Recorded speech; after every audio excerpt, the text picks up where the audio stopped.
Hello student, welcome to Juvate center. I am Vikas Kumar. तो पिछले दिन हम लोगों ने जो है मादा के जननतंत्र पर बात कर रहे थे। मादा जननतंत्र में सबसे पहले हम लोग किसके बारे में देखें तो मादा प्राथमिक लिंग के अंग जो है अंडाशय, उसके बारे में देखें। आज हम लोग जो है उसके बाद की बात करेंगे, जिसको मादा सहायक नली। पहले मादा का प्राथमिक लैंगिक अंग अंडाशय के बारे में समझें कि अंडाशय कैसे काम करते हैं, अंडाशय में कैसे अंडाणु का निर्माण हो रहा है, कौन कोशिका कर रहे हैं, और क्या है कि अंडाशय में जो है पुट्टिका बन रहे थे, प्राथमिक की पुट्टिका, द्वितीय पुट्टिका, तृतीय, और उसके बाद लास्ट में ग्रेफिन, जिसको परिपक्व पुट्टिका बोले। तो वो कैसे परिपक्व हुए उसके बारे में भी कल बताया। आज जो है बात करेंगे हम लोग नर सहायक नली के बारे में कि जब अंडाणु बन गए तो उसको मतलब एक जगह से दूसरी जगह ले जाने के लिए भी कोई नली होंगे, तो वही नली के बारे में बात करेंगे। तो मादा सहायक नली कौन कौन से हैं? मादा सहायक ग्रंथि नली,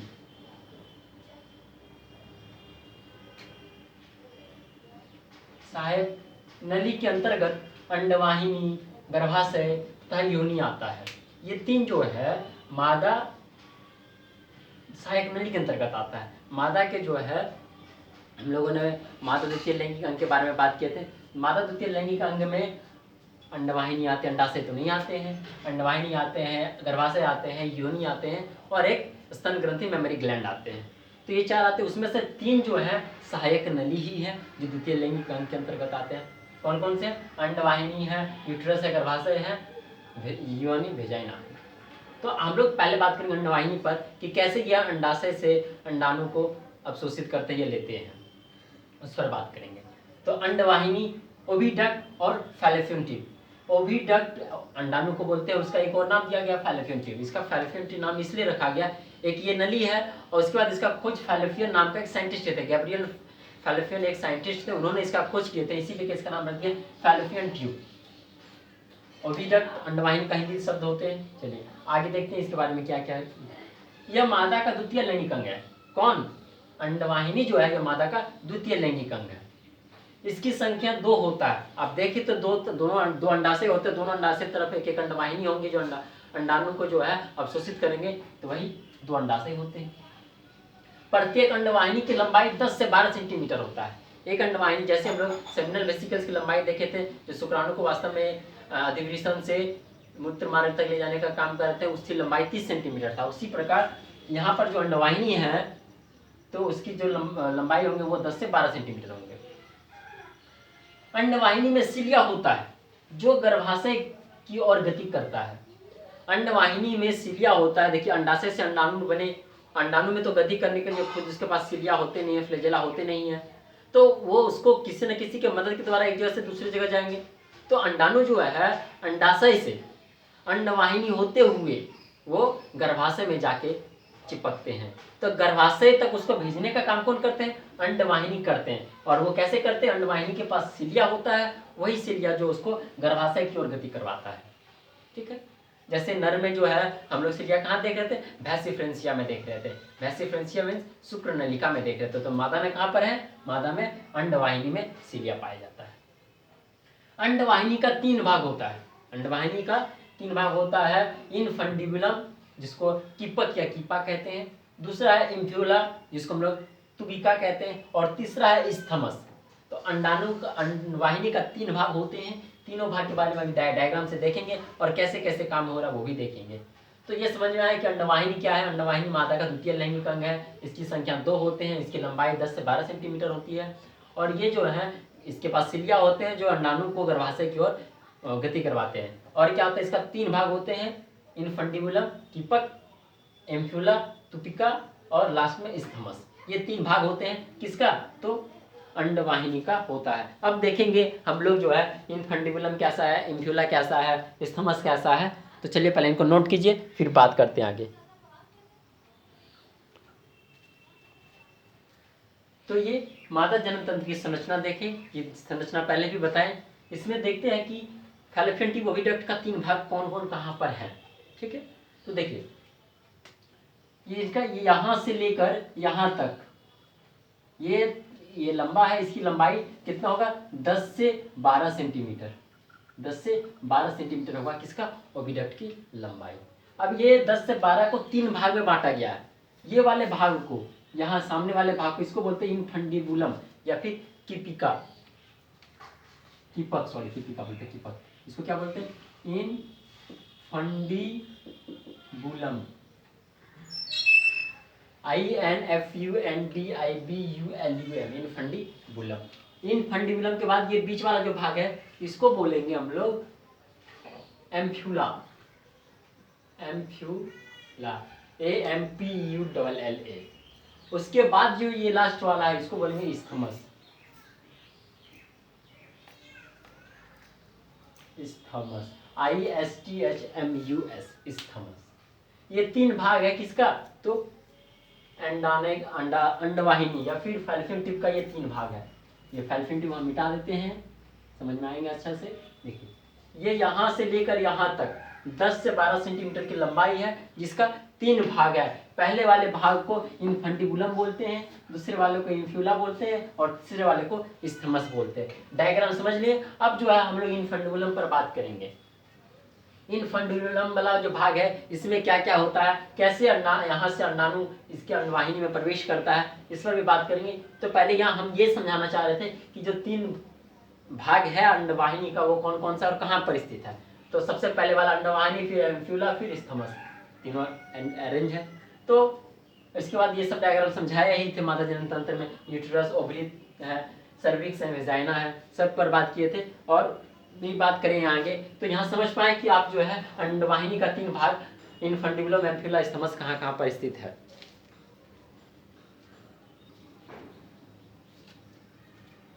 अब उनका तीनों भाग जो भी डायग्राम में देखिए हम लोग, इनफंडिबुलम, इन्फ्यूला और इस्थमस, तीनों के बारे में देखें तो उसके तीनों के बारे में समझते हैं कि क्या क्या है, कौन क्या काम कर रहे हैं।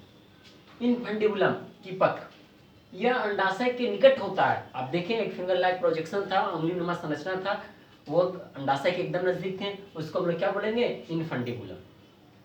कीपक के अंतिम छोर पर उंगलीनुमा संरचना होता है। कीपक का जो अंतिम छोर होता है, तो इसका नाम कीपक किस लिए रखा गया? आप लोग देखे होंगे मिट्टी का तेल जब किसी चीज में डालते हैं तो एक कीप नुमा संरचना होता है, फनेल सेट, तो ये भी उसी की तरह दिख रहा था, इसलिए इसका नाम रख दिया कीपक। कीपक के अंतिम छोर पर अंगुलीनुमा संरचना होता है। अंगुलीनुमा संरचना मान लेते हैं ये ऐसे कीपक थे, इस पे ऐसे अंगुलीनुमा संरचना है। इसी संरचना को हम लोग क्या बोलेंगे? झालर या फिर फिम्बरी बोलेंगे। संरचना होता है जिसे झालर या फिम्बरी कहते हैं। झालर की संख्या एक या एक से अधिक हो, एक नहीं मतलब एक से अधिक होते हैं, जिसमें एक मान लेते 5-6 उसमें एक ऐसा झालर होंगे जिसकी लंबाई सबसे अधिक होगा, उसे बोलेंगे ओवेरियन फिम्बरी। वही जो है अंडाशय से अंडाणु को अपनी ओर खींचता है। कौन? तो ओवेरियन फिम्बरी। वो सबसे लंबा फिम्बरी होता है, जो सबसे लंबी झालर होता है उसको हम लोग बोलते हैं ओवेरियन फिम्बरी। कीपक में उदर गुहा की ओर, कीपक उदर गुहा कहने का मतलब है अंडाशय की ओर एक छिद्र होता है। नहीं छिद्र होंगे तो अंडाशय से अंडाणु को अंडवाहिनी में कैसे प्रवेश मिलेंगे? कोई तो छिद्र होना चाहिए। एक छिद्र होते हैं जिसे ऑस्टियम कहते हैं। ऑस्टियम ही वो छिद्र है जिसके द्वारा अंडाणु अंडवाहिनी में प्रवेश करता है, और वो इनफंडिबुलम वाले पार्ट में फिम्बरी के पास होता है।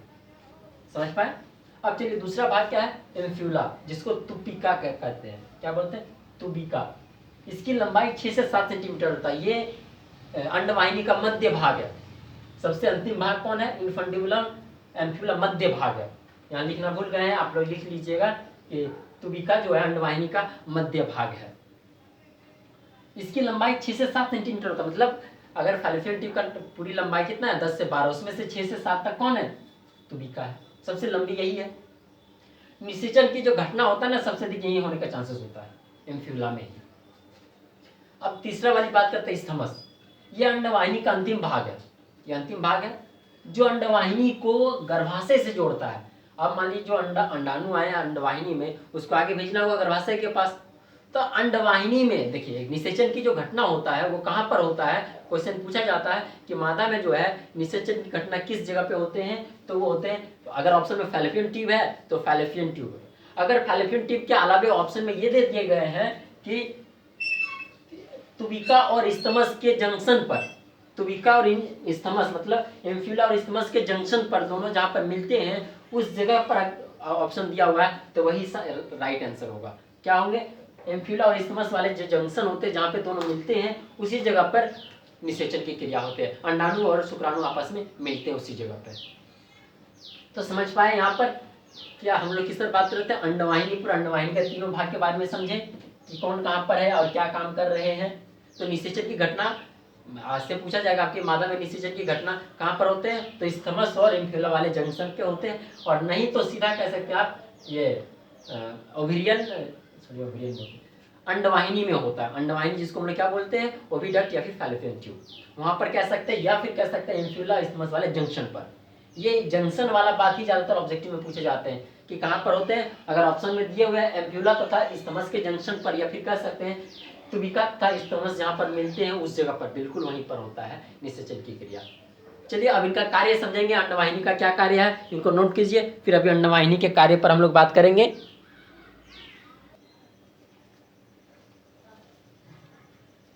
अब हम लोग देखते हैं अंडवाहिनी का कार्य। अंडवाहिनी का क्या क्या कार्य है। अंडवाहिनी का 3 भाग की संरचना को देखें, इनफंडिबुलम, एम्फ्यूला और इस्थमस की तीनों की संरचना को देखें कि कौन क्या काम कर रहे हैं, निषेचन की घटना कहाँ पर हो रही है। तो वो अंडवाहिनी में होते हैं, लेकिन अंडवाहिनी का भी किस भाग में, इस्थमस और एम्फ्यूला के जो जंक्शन होते हैं उस जगह पर होते हैं। अब उनका कार्य को समझते कि वो क्या क्या कार्य कर रहे हैं। यह अंडाणु को अंडाशय से ग्रहण करता है। तो ये तो देखें कि अंडाशय से जो है झालर जो है वो ग्रहण करते हैं, वहां पर एक छिद्र होते हैं जिसको हम लोग ऑस्टियम बोलते हैं। ग्रहण कर गर्भाशय में भेजता है, ये गर्भाशय में भेज देता है। और गर्भाशय से कौन सा भाग जुड़ा होता है, इस्थमस गर्भाशय से जुड़ा होता है। निषेचन की क्रिया अंडवाहिनी में होता है, ये भी बताया कि अभी निषेचन की क्रिया कहाँ पर हो रहा है, अंडवाहिनी में। किस जगह पर, एम्फ्यूला और इस्थमस के जंक्शन पर हो रहा है। युग्मनज का विकास ब्लास्टोसिस्ट अवस्था तक करता है। जब निषेचन हो गया अंडवाहिनी में, तो वो जैसे निषेचन होंगे तो निषेचन करके तुरंत क्या बना लेंगे, युग्मनज, जायगोट का निर्माण करेंगे। तो जो जायगोट है वो डेवलप करेंगे किस अवस्था तक, ब्लास्टोसिस्ट अवस्था तक। ये ब्लास्टोसिस्ट अवस्था क्या है, भ्रूण कैसे बनता है, उस पर आगे देखेंगे। तो अभी सिर्फ ये समझ रहे हैं कि युग्मनज का जो है विकास ब्लास्टोसिस्ट अवस्था तक करता है। कौन करता है, तो अंडवाहिनी करता है। उसके बाद ब्लास्टोसिस्ट को ये कहाँ पर भेज देंगे, गर्भाशय में भेज देंगे। फिर ब्लास्टोसिस्ट से एम्ब्रायो बनेंगे और एम्ब्रायो भ्रूण से ये गर्भाशय से चिपक जाएंगे और उसी से जो वृद्धि होंगे बच्चा वहीं पर विकास करेंगे। तो ये युग्मनज जो है ये एक अवस्था होता है, ब्लास्टोसिस्ट अवस्था। बताएंगे ब्लास्टोसिस्ट अवस्था क्या होता है। तो युग्मनज आगे चलकर ब्लास्टोसिस्ट अवस्था में कन्वर्ट होता है। वहां तक कन्वर्ट के लिए कौन जिम्मेवार है, तो अंडवाहिनी जिम्मेवार है। उसके बाद वो उसको भेज देंगे कहाँ पर, यह ब्लास्टोसिस्ट को गर्भाशय में भेजता है। ब्लास्टोसिस्ट अवस्था होने के बाद उसको गर्भाशय में भेज देता है। ये सारा कार्य था अंडवाहिनी का। अब बात करते हैं यूट्रस, गर्भाशय। तो ये जो है मादा का दूसरा द्वितीय लैंगिक अंग है, यह मादा का द्वितीय लैंगिक अंग है, समझ रहे। इसे वोम या फिर हॉस्टिरा भी कहते हैं। इसका 2 नाम और दिया गया है यूट्रस का, वोम या फिर हॉस्टिरा। अभी देखिए एक शब्द बताएंगे अभी, हॉस्टिरोक्टोमी। हॉस्टिरोक्टोमी ये क्या है, शल्य चिकित्सा द्वारा गर्भाशय को बाहर निकालना या अलग कर देना। क्या होते हैं जब महिलाओं में उनमें 2 बच्चे या जब 2 बच्चे हो गए हैं, वो चाहते हैं कि हमें बच्चे और नहीं चाहिए, तो डॉक्टर उसको एडवाइस देते हैं कि अब आप जो है एक काम कीजिए, ये गर्भाशय जो है इसको आप निकाल दीजिए, नहीं तो फिर आगे वो 50 के बाद वो परेशानी करता है, बहुत ज़्यादा वो बीमारी का कारण भी बनता है उससे। तो इसी लेकर डॉक्टर वो भी बोलते हैं कि आप इसको निकाल दीजिए, जिसको हम लोग अपने भाषा में बोलते हैं बच्चेदानी। तो महिलाओं में क्या होते हैं, किसी कारण से बच्चेदानी में बहुत, इससे कैंसर बहुत होने की चांसेस होता है। इसीलिए कि जब तक बच्चे होना है ठीक है, जब बच्चे हो गए अब बच्चे नहीं चाहिए तो उनमें सर्जरी के द्वारा बच्चेदानी को या गर्भाशय को निकाल लेना है। तो वही निकालने की जो विधि है उसको क्या बोलते हैं, हॉस्टेरेक्टोमी। हॉस्टेरेक्टोमी एक विधि है जिसके द्वारा बच्चेदानी को क्या करते हैं, मादा के शरीर से बाहर निकाल दिया जाता है। अब उसमें बच्चेदानी नहीं रहेगा। चलिए आगे बात करते हैं गर्भाशय की आकृति। गर्भाशय के जो संरचना होता है, स्ट्रक्चर जो होता है वो उल्टा नाशपाती, नाशपाती देखे हैं उन्हीं के तरह उसका उल्टा संरचना होता है, नाशपाती जैसे होते उसको उल्टा दिखाई देते हैं, जिसकी लंबाई 7 सेंटीमीटर, चौड़ाई 5 सेंटीमीटर तथा मोटाई 2.5 सेंटीमीटर होता है। किसका, तो ये गर्भाशय की बात कर रहे हैं। अब देखिए गर्भाशय का जो वजन है, गर्भाशय का वजन 30 से 60 ग्राम होता है, 30 से 60 ग्राम होता है। सोचिए ये 30 से 60 ग्राम में ही बच्चा यहीं पे रहते हैं, लगभग 1.5 से 2 केजी का वजन होते हैं, तो वो बच्चे गर्भाशय में होते हैं। सोचिए ये 30 से 60 ग्राम वजन वाले हैं और ये इतने वजन को अपने पास रखते हैं। गर्भाशय का 3 भाग होता है। अभी हम लोग देखेंगे गर्भाशय का 3 भाग कौन कौन सा होता है। पहला है फंडस, दूसरा है बॉडी ऑफ यूट्रस और तीसरा है सर्विक्स, जिसको हम लोग हिंदी में बोलते हैं गर्भग्रीवा। गर्भग्रीवा जो है कोई अलग अंग नहीं है, वो गर्भाशय का ही सबसे नीचे वाला भाग है और इसमें कैंसर बहुत ज्यादा होता है। सर्विक्स में भी सबसे, मादा में जो है सबसे ज्यादा ब्रेस्ट कैंसर होते हैं, उसके बाद सबसे ज्यादा कैंसर सर्विक्स कैंसर होते हैं। तो ये सर्विक्स पर अभी सब पर बात करेंगे, फंडस वाला पार्ट पर, बॉडी ऑफ यूट्रस पर और सर्विक्स पर बात करेंगे। तो पहले ये समझिए कि गर्भाशय क्या है। तो गर्भाशय मादा का द्वितीय लैंगिक अंग है, इसका और भी नाम है वर्म और हॉस्टिरा। अब जो है शल्य चिकित्सा सर्जरी के द्वारा क्या है, गर्भाशय को मादा शरीर से बाहर निकाल दें, तो उसी विधि को हम लोग क्या बोलते हैं, हॉस्टिरोटॉमी। ठीक है। गर्भाशय की जो आकृति होती है वो कैसा होता है, उल्टा नाशपाती के समान होता है, जिसकी लंबाई 7 सेंटीमीटर, चौड़ाई 5 सेंटीमीटर और मोटाई 2.5 सेंटीमीटर होता है।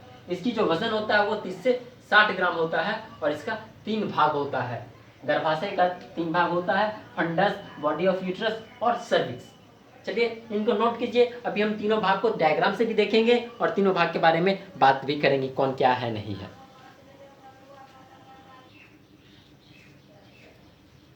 तो अभी हम लोग गर्भाशय को देखें कि गर्भाशय का 3 भाग होता है। पहला होते हैं फंडस, दूसरा बॉडी ऑफ यूट्रस और तीसरा होते हैं सर्विक्स, जिसको गर्भग्रीवा कहते हैं, गर्भग्रीवा। तो चलिए तीनों के बारे में समझते हैं, कौन कहाँ पर स्थित है। तो फंडस जो है यह गर्भाशय का सबसे ऊपरी भाग होता है, यहीं पर जो है अंडवाहिनी खुलता है। अंडवाहिनी जो है गर्भाशय में किस भाग से जुड़ा होता है, तो फंडस वाले भाग से जुड़ा होता है। बॉडी ऑफ यूट्रस मतलब गर्भाशय का भाग या बॉडी कह सकते हैं, गर्भाशय का जो मुख्य भाग है उसी को बोलते हैं बॉडी ऑफ यूट्रस। यह गर्भाशय का मध्य भाग है। गर्भाशय के दीवार 3 परत से घिरे होते हैं। गर्भाशय का जो दीवार होते हैं, जो मध्य भाग होते हैं बॉडी ऑफ यूट्रस, वो 3 वॉल से घिरे होते हैं। पहला का नाम है पेरीमेट्रियम, दूसरा का नाम है मायोमेट्रियम, तीसरा का नाम है एंडोमेट्रियम। ये जो है मेंस्ट्रुअल साइकिल में जो है, मेंस्ट्रुअल साइकिल के बाद जब स्टार्टिंग होता है तो ब्लीडिंग होता है, रक्त का संचार होता है मादा शरीर के मादा शरीर जनन तंत्र के बाहर। तो वो उसमें क्या होते हैं, ये जो एंडोमेट्रियम है ये दीवार हमेशा बनते रहता है और नष्ट होते रहता है। तो ये दीवार को बनाने के लिए प्रोजेस्टेरोन हार्मोन जिम्मेवार होता है। बताए थे ना कि अंडकोशिका में अंडाशय में कि प्रोजेस्टेरोन हार्मोन जो है कार्पस लुटियम बनाते हैं। तो वो कार्पस लुटियम प्रोजेस्टेरोन हार्मोन का क्या काम होगा, प्रोजेस्टेरोन हार्मोन जो है ये जो गर्भाशय का आंतरिक दीवार है एंडोमेट्रियम, इसको बनाना और नष्ट करता है। जब तक वो हार्मोन रहेंगे तब तक ये बने रहेंगे, जब तक वो हार्मोन खत्म हो जाएंगे ये भी नष्ट हो जाएंगे। तो इसीलिए क्या देखते हैं कि ये जो एंडोमेट्रियम है, मेंस्ट्रुअल साइकिल में क्या होता है, ब्लीडिंग होता है। ब्लीडिंग में क्या जो रक्त आते हैं वो क्या होता है, ये एंडोमेट्रियम का जो सेल होता है, जो परत होता है, वो टूट के बाहर निकलता है और उसके साथ थोड़ा बहुत रक्त होते हैं। कोई भी कोशिका में, तो कोशिका में तो रक्त होंगे ही होंगे। तो वही है, जो मेंस्ट्रुएशन होते हैं उसमें ये एंडोमेट्रियम का जो दीवार होता है, ये दीवार का ही परत टूट करके बाहर निकलता है। अब तीसरा जो भाग है जिसको हम लोग सर्विक्स बोलते हैं या फिर गर्भग्रीवा बोलते हैं, ये सबसे नीचे वाला भाग है, ये गर्भाशय का ही भाग है। सर्विक्स जो है गर्भग्रीवा ये यूट्रस का ही, गर्भाशय का ही भाग है, किसी दूसरे का भाग नहीं है। लेकिन कहीं कहीं इसको अलग अलग कर दिया गया, लेकिन उसी का ये सबसे अंतिम वाला भाग है। यह गर्भाशय का सबसे निचला भाग होता है। इसमें एक नली होता है जिसे गर्भग्रीवा गुहा कहते हैं या सर्वाइकल कैनाल कहते हैं। सर्वाइकल कैनाल, सर्विक्स में जो कैनाल होता है, जो गुहा होता है, जो खाली जगह होता है, उसी खाली जगह को हम लोग बोलते हैं सर्वाइकल कैनाल, गर्भग्रीवा गुहा। यह गर्भाशय को योनि से जोड़ता है। योनि जो है मादा का जो है तीसरा द्वितीय लैंगिक अंग है, उसको ये जोड़ने का काम करते, उससे ये जुड़ते हैं। गर्भाशय का जो है सर्विक्स वाला भाग योनि से जुड़ते हैं। गर्भग्रीवा का 2 ओपनिंग होता है। अब गर्भग्रीवा जो है उसका 2 ओपनिंग होता है, एक ओपनिंग होता है बॉडी ऑफ यूट्रस की ओर और दूसरा ओपनिंग होता है वेजाइना की ओर। तो गर्भग्रीवा का 2 ओपनिंग होता है। बॉडी ऑफ यूट्रस की ओर ओपनिंग जो होता है, जो खुला भाग होता है, उस भाग को इंटरनल ऑस या फिर ऑरिफिस, इंटरनल ऑरिफिस या इंटरनल ऑस कहते हैं। जो अंदर की ओर खुला होता है उसको इंटरनल ऑस या फिर इंटरनल ऑरिफिस कहते हैं। गर्भाशय योनि योनि की और ओपनिंग को इंटरनल ऑस कहते हैं। किसका? गर्भगृह का दो ओपनिंग होता है, एक ओपनिंग होता है बॉडी ऑफ यूट्रस की ओर, दूसरा ओपनिंग होता है वेजाइना की ओर या योनि की ओर। तो बॉडी ऑफ यूट्रस की ओर जो ओपनिंग होगा उसको क्या बोलेंगे? इंटरनल ऑस, और जो किधर योनि की तरफ होंगे उसको क्या बोलेंगे? एक्सटर्नल ऑस। गर्भाशय योनि से 90 डिग्री के एंगल से जुड़ता है। गर्भाशय और योनि जो दो भाग हैं वो दोनों एक दूसरे से जो जुड़ते हैं वो 90 डिग्री का कोण पर जुड़ते हैं, और इसी एंगल को हम लोग क्या बोलते हैं? इंटरवर्जन। इंटरवर्जन बोलते हैं किसको? योनि जो है गर्भाशय से 90 डिग्री के एंगल पर जब जुड़ते हैं तो उसको बोलते हैं इंटरवर्जन। शब्द को याद रखिएगा, इंटरवर्जन। इंटरवर्जन पूछे जाते हैं, इंटरवर्जन क्या है? तो इंटरवर्जन क्या है? गर्भाशय योनि से 90 डिग्री कोण पर जुड़ते हैं। और गर्भाशय जो है गर्भगृह सर्विक्स से जब जुड़ते हैं तो वो 170 डिग्री के कोण पर जुड़ते हैं। इसको हम लोग बोलते हैं इंटीफ्लेक्शन। इंटफ्लेक्शन, ठीक है, सॉरी एंटीफ्लेक्सेशन। क्या बोलेंगे? एंटीफ्लेक्सेशन। इसको जब गर्भाशय गर्भगृह से 170 डिग्री के कोण पर जुड़ते हैं, तो गर्भाशय जो है योनि से जुड़ेंगे 90 डिग्री के कोण पर, उसको बोलेंगे इंटरवर्जन। और योनि गर्भाशय जो है गर्भगृह से जब जुड़ेंगे तो कितना डिग्री से? 170 डिग्री के कोण से जुड़ेंगे, तो उसको क्या बोलेंगे? एंटीफ्लेक्सेशन। क्या बोलेंगे? एंटीफ्लेक्सेशन। चलिए ये समझ पाए। अभी डायग्राम से समझाएंगे कि एंटीफ्लेक्सेशन इंटरवर्जन कैसे बन रहा है, क्या कहाँ हो रहा है।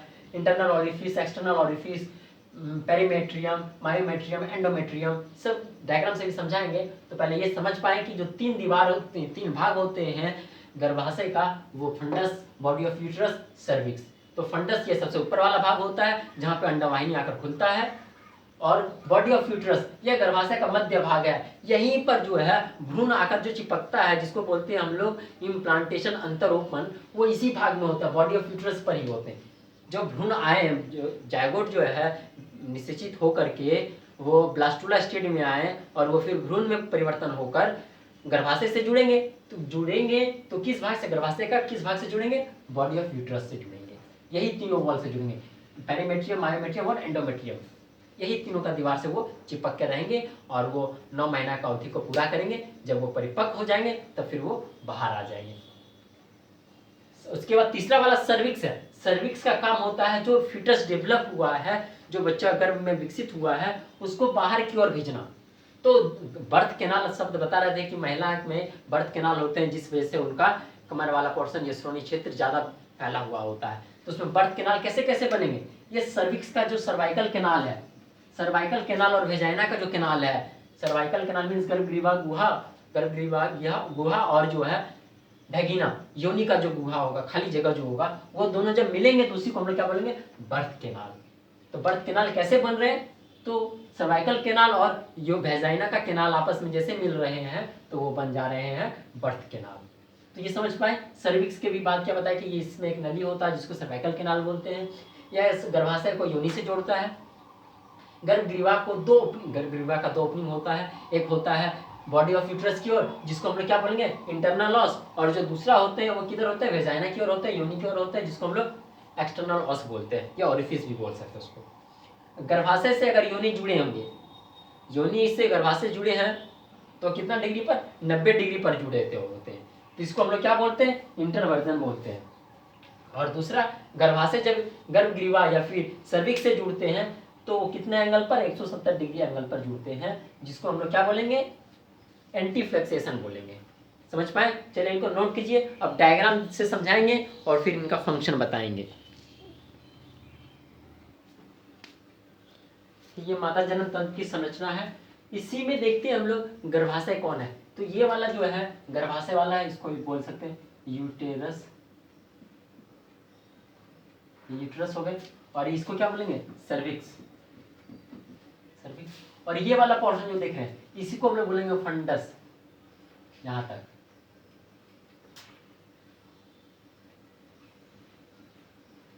फंडस, और ये वाला जो भाग है यहां से यहां तक, ये हो गए बॉडी ऑफ यूटेरस।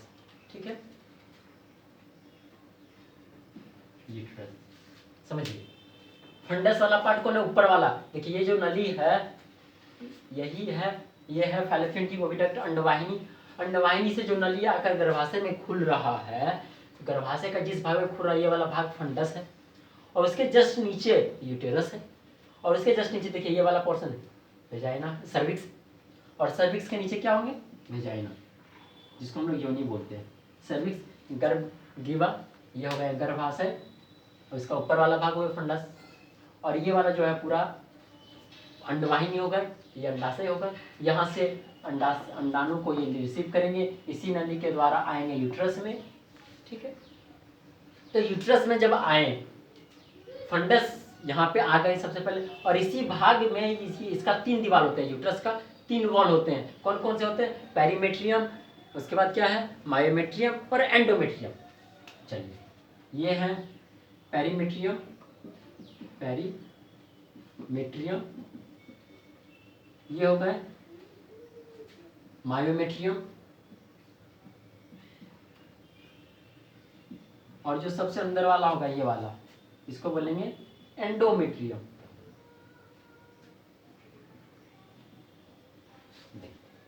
यही 3 है, सबसे बाहर पेरीमेट्रियम, मायोमेट्रियम, सबसे अंदर एंडोमेट्रियम।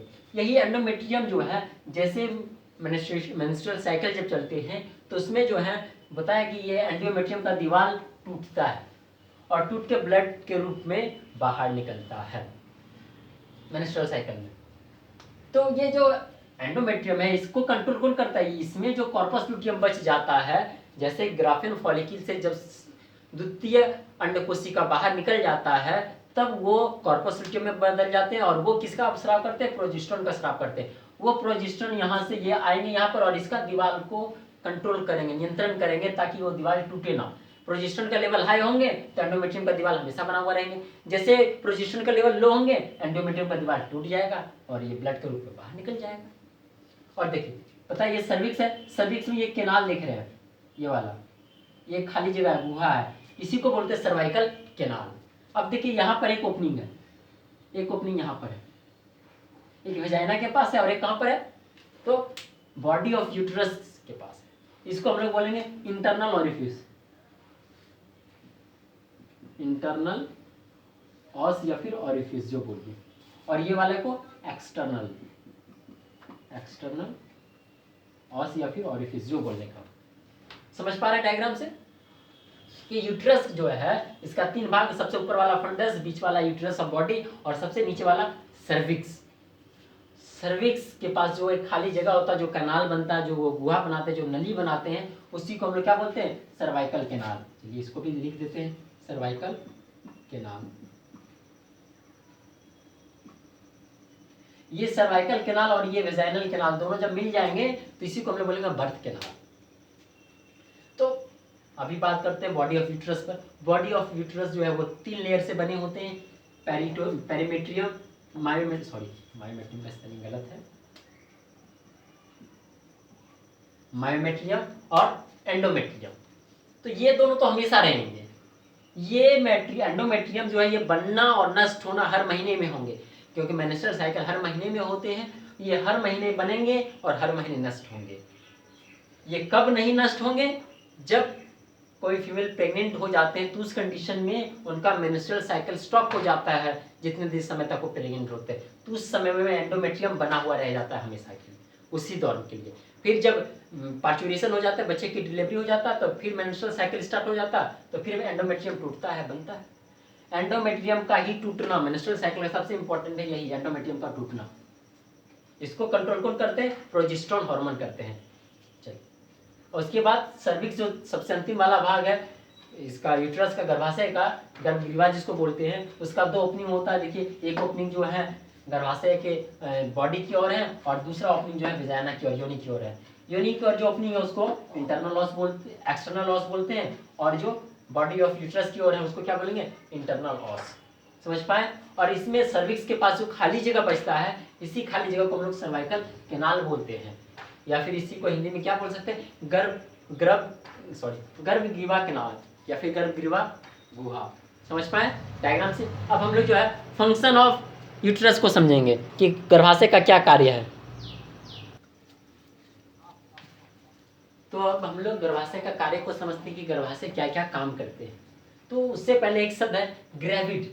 ग्रेविड शब्द का प्रयोग हम इसलिए करते हैं जब भ्रूण जो है जो विकसित होकर गर्भाशय से जुड़ता है, जो बच्चे गर्भाशय में रहते हैं तो जुड़ेंगे पहले तभी तो रह पाएंगे, तो जुड़ने की उसी घटना को हम लोग ग्रेविड बोलते हैं। इसको हम लोग इंग्लिश में अंतरोपण को बोलते हैं इम्प्लांटेशन, भ्रूण का अंतरोपण को इम्प्लांटेशन बोलते हैं और उसके लिए ग्रेविड शब्द का भी प्रयोग करते हैं। ग्रेविड शब्द अगर कहीं कह रहे हैं कि ग्रेविड हो गया है मतलब इम्प्लांटेशन हो चुका है, अगर ग्रेविड नहीं हुआ है तो इम्प्लांटेशन नहीं हुआ है। ये भी कारण होता है किसी किसी में जो बच्चे, किसी महिला में बच्चे जो है विकसित नहीं कर पाते, उसका ये भी कारण है कि निषेचन तो हो जाता है लेकिन बच्चे विकसित नहीं कर पाते, वो गर्भाशय में जाके अंडा जो भ्रूण बने हुए हैं वो अंडाशय में गर्भाशय में जाकर नहीं चिपक पाते हैं, तो उसको नॉन ग्रेविड बोल देते हैं।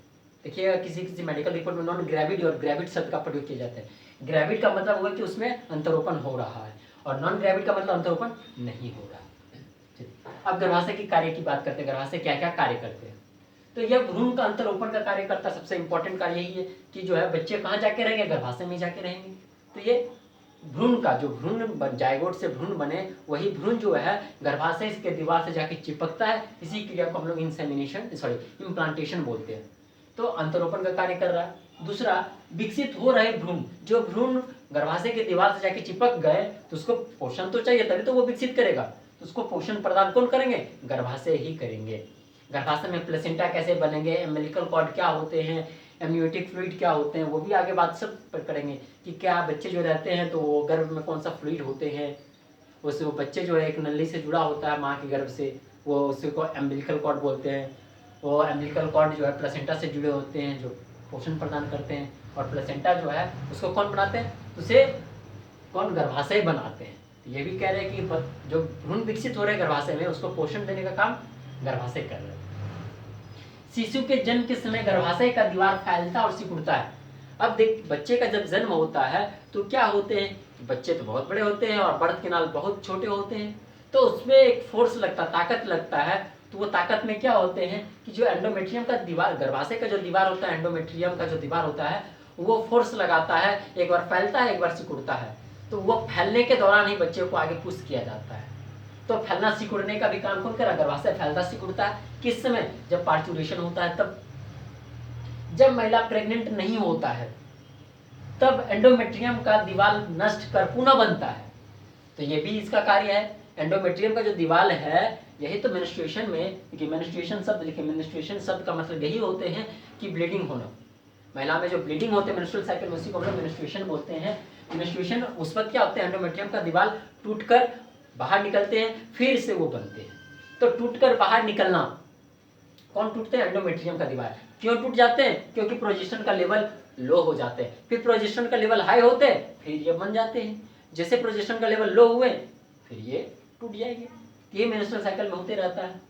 एक नोट करके लिखे हुए हैं कि सर्वाइकल कैनाल तथा वेजाइनल कैनाल, योनि का जो गुहा है और गर्भगृह का जो गुहा है वो दोनों आपस में मिलकर बर्थ कैनाल बनाते हैं, इसी के द्वारा बच्चे माँ के गर्भ से बाहर निकलते हैं। तो यहाँ तक समझ पाए। आज गर्भाशय की बात खत्म कर लिए। अब हम लोग नेक्स्ट डे किस पर बात करेंगे, नेक्स्ट डे जो है हम लोग योनि पर बात करेंगे, फिर बाह्य जननेंद्रियां, मादा का बाह्य जननेंद्रियां पर बात करेंगे। मादा जनन तंत्र समाप्त हो जाएंगे, फिर आगे की प्रोसेस को हम लोग पढ़ेंगे कि क्या क्या पढ़ना है। तो यहाँ तक समझ पाए, चलिए इनको नोट कीजिए। आज का वीडियो यहीं पे स्टॉप करते हैं, फिर नेक्स्ट डे